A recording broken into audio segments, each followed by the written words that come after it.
Good evening, everyone. The results are in, and Joe Morelle is the Democratic pick for the 25th congressional race, the seat of the late Louise Slaughter. Morelle won, pulling in about 43% of the vote. As for the other three candidates, Rachel Barnhart came in second with 20%, Adam McFadden 18%, and Robin Wilt with 17%. But again, the Assembly Majority Leader, Joe Morelle, is the winner tonight. And Ashley Edlin joins us now live from University Avenue with his reaction. Ashley? Well, Adam, he just got done giving a speech in here. It was clear tonight that Morelle was going to take the win. He pulled into the lead very quickly and held on to that lead for most of the night. We were watching the results come in, and you could see right around 9 when the polls closed that he was going to take this. Now, he told us he credits that to a few things: the thousands and thousands of people who committed to voting for him, as well as the fact that he has experience the voters told him they felt could truly make a change. But he told us he wasn't taking that for granted. He spent tonight campaigning, knocking on doors, making sure people were getting out to the polls and answering phone calls. Now, he also said that tonight for him is just the beginning. Tonight is the first step in a long battle to reclaim the soul of our country. This year's midterm election, I've told groups over and over again, is, in my opinion, the most important midterm election in our country's history. We have much work to do. We have issues that we have to confront in Washington and across this country, and the people in this community will expect that.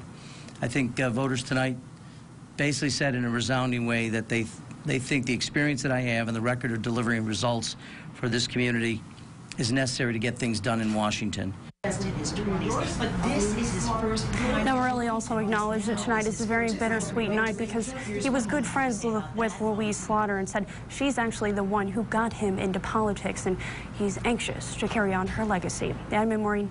All right, Ashley, thank you. Now, the other three candidates tried to label Morelle as the establishment candidate that would not deliver needed change. Each of those three drew around a fifth of the vote.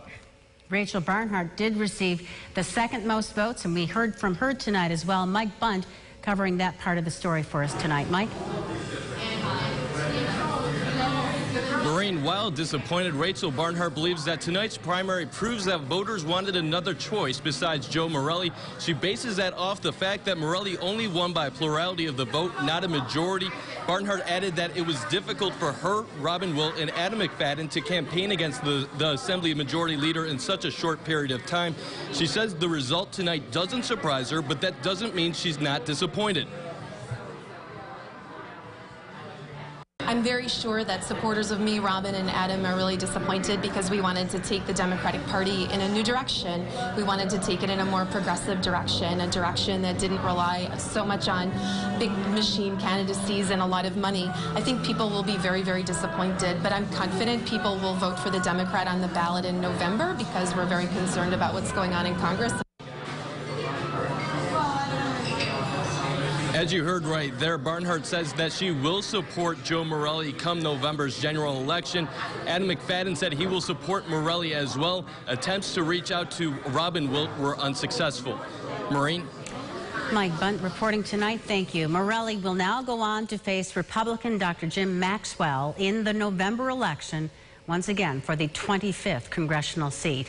Voter turnout was significantly low for the election, with just 16% of registered Democrats in Monroe County going to the polls. The highest turnout coming from Brighton with 33%, the lowest coming from Gates with 10.5%.